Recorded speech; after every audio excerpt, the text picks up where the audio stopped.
Cine industry గురించి ఒక 4 మాటలు చెప్పుకుందాం. ఎందుకంటే పవన్ కళ్యాణ్ గారు సినీ ఇండస్ట్రీ మీద ఆగ్రహం వ్యక్తం చేశాడంట.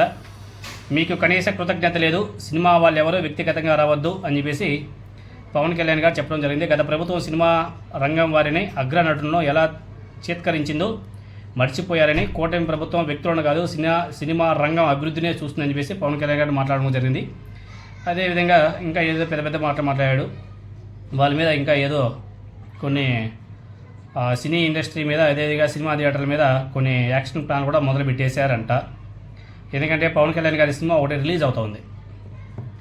ఆ సినిమా రిలీజ్కి ఎవరో ఒక నలుగురు శక్తులు అడ్డగిస్తున్నాయంట. తర్వాత సినిమా థియేటర్లందరినీ కూడా నలుగురు శాసిస్తున్నారంట.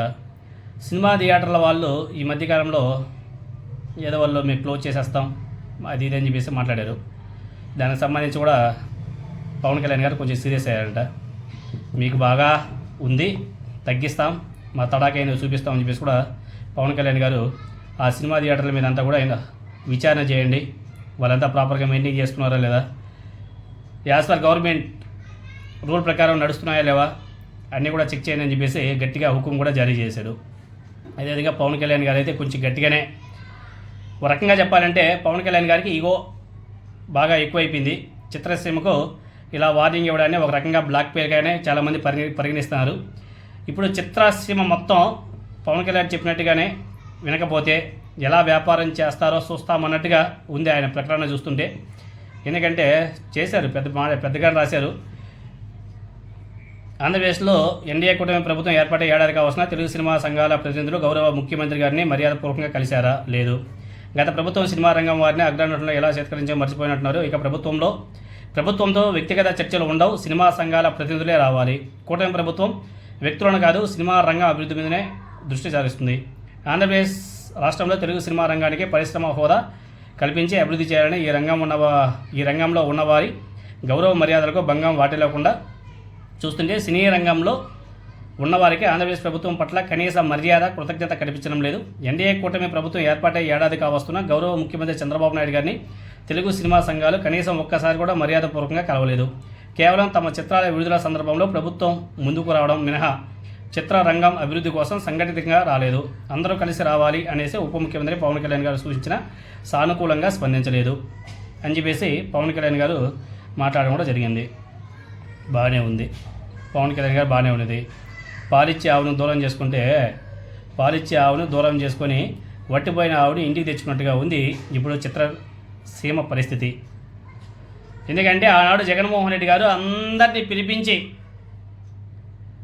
పిలిచి సినీ ఇండస్ట్రీకి సంబంధించి కొంతమంది పెద్దల్ని పిలిచి భోజనం పెట్టి బాగా గౌరవ మర్యాదలు ఇచ్చి మీరందరూ ఆంధ్రప్రదేశ్కి వచ్చేయండి, నేనున్నాను, మీరు అడిగిన చోట స్థలాలు ఇస్తాను, ఒక జూబ్లీ హిల్స్ లాగా తయారు చేద్దాం, సినీ ఇండస్ట్రీని విశాఖపట్నంలో డెవలప్ చేయండి, మీరు అనుకున్నది మీరు ఏది అడిగితే అది ఇవ్వడానికి నేను సిద్ధంగా ఉన్నాను అనేసి చెప్పి పంపితే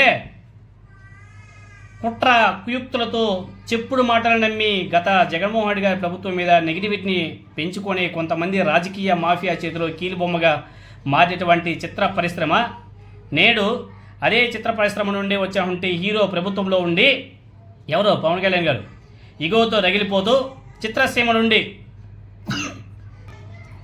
నేడు అదే చిత్ర పరిశ్రమ నుండి వచ్చే హీరో ప్రభుత్వంలో భాగస్వామిగా ఉండి ఇగోతో రగిలిపోతూ చిత్ర పరిశ్రమ నుండి నన్నెవరో కలవద్దు, నేనేం సాయం చేయను అని చెప్పేసి డైరెక్ట్గా వార్నింగ్ కమ్ బ్లాక్మెయిల్ చేస్తున్నాడు.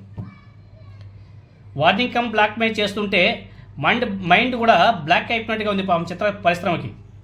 అయినా ఈ మాఫియా చేతిల్లో కీలి బొమ్మగా లేకపోతే చిత్ర పరిశ్రమ నిలబడలేదా అంటే దానికి సమాధానం చిత్ర పరిశ్రమే చెప్పాలి. గతంలో జగన్మోహన్ రెడ్డి గారికి కలిసినటువంటి టాలీవుడ్ మహానుభావులు చిలక చెప్పాడు.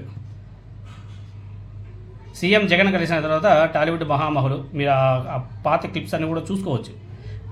చిరంజీవి గారు, రాజమౌళి గారు, ప్రభాస్ గారు, మహేష్ బాబు గారు వీళ్ళంతా కూడా కలిశారు. వాళ్ళంతా కూడా గొప్పగా మాట్లాడారు, మంచి మాటలు చెప్పాడు. అయినా కానీ అబ్బో జగన్మోహన్ రెడ్డి గారికి ఎక్కడో చిరంజీవి గారు నమస్తే పెట్టాడంట. దాన్ని ఏదో అయిపోయినట్టు క్రియేట్ చేసి గబ్బులేపి అబ్బో జగన్మోహన్ రెడ్డి గారి మీద ఒక రకంగా క్రియేటివిటీని, ఒక నెగిటివ్ క్రియేటివిటీని క్రియేట్ చేసి గబ్బులేపారు. జగన్మోహన్ రెడ్డి గారు ఆ రోజు చిలక చెప్పాడు సినిమా టికెట్ పెంచడం వల్ల ఎక్కువ మంది జనాలు సినిమా థియేటర్లకు వెళ్ళలేరు, చూడలేరు. అలా వెళ్ళకపోవడం వల్ల మీకు నష్టం వాటిల్లుతుంది. కాబట్టి సినిమా టికెట్ రేట్లు కూడా కొంచెం తగ్గించి చూపించండి, అప్పుడు జనాలు కూడా ఎక్కువ మంది వెళ్తారు, మీకు డబ్బులు కూడా బాగా వస్తాయని చెప్తే వినలే. మా సినిమా జోలికి మీ ప్రభుత్వాలు ఇన్వాల్వ్మెంట్ అవుతాయా? మా సినిమాల జోలికి మీరు వస్తే మా తడాకా చూపిస్తాం, మా వ్యవస్థలోకి మీ వ్యవస్థ ఎందుకు తలదూరుస్తుంది అని చెప్పేసి అబ్బో నా సామిరంగా భలే మాట్లాడారు. మరి ఇప్పుడు అదే చిత్ర పరిశ్రమలోకి డైరెక్ట్గా డిప్యూటీ సీఎం ఇన్వాల్వ్మెంట్ అయిపోయాడు. నా తడాకా చూపిస్తా అని చెప్పేసి వార్నింగ్ ఇస్తున్నాడు. ఆల్రెడీ సినిమా థియేటర్ల మీద అప్పుడే అధికారులు పంపించేశాడు. చూడండి వాళ్ళ కథ ఏందో చూడండి అని చెప్పేసి వదిలేశాడు, పంపాడు. ఇంకా సినిమా థియేటర్ల మీద వ్యవహారం గట్టిగానే నడవబోతుంది. ఇప్పుడు చిత్ర పరిశ్రమ నుండి వ్యవహారం ఏ విధంగా ఉంటుందో చూడాలి, ఏ విధంగా రిప్లై ఉంటుందో చూడాలి. ఆయన ఉన్నాడు కందుల దుర్గేష్ మంత్రి గారు. థియేటర్ల బంద్ నిర్ణయం వెనుకున్నది ఎవరు?